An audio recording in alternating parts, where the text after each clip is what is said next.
Welcome to our channel. Today we how to log into Yahoo Finance Portfolio, quick tutorial step by step clearly.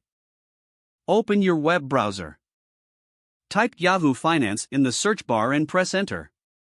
Click on the official Yahoo Finance link from the search results. Once the Yahoo Finance page loads, look for the sign in option in the upper right corner. Click on the sign in button. You will be directed to a new page asking for your Yahoo username or email. Enter your Yahoo username or email address in the provided field.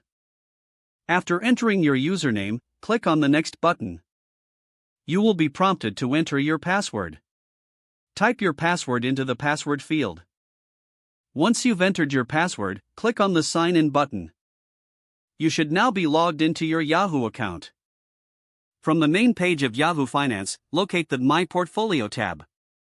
Click on the My Portfolio tab to access your portfolio. If this is your first time logging in, you may need to create a portfolio. Follow the prompts to set up your portfolio if required. Congratulations, you are now logged into your Yahoo Finance portfolio.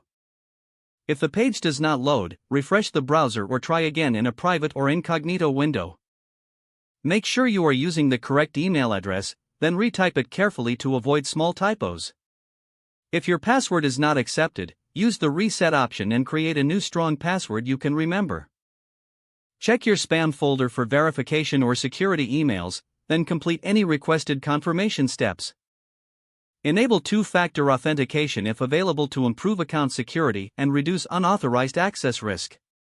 After signing in, review your profile details so your contact information and settings are accurate and current. If you see an error message, note it down and try again after restarting your device and internet connection. Log out when you finish, especially on shared devices, to keep your account and payment information secure. If the page does not load, refresh the browser or try again in a private or incognito window. Make sure you are using the correct email address, then retype it carefully to avoid small typos. If your password is not accepted, use the reset option and create a new strong password you can remember. Don't forget to like this video and subscribe to our channel for more step-by-step tech guides.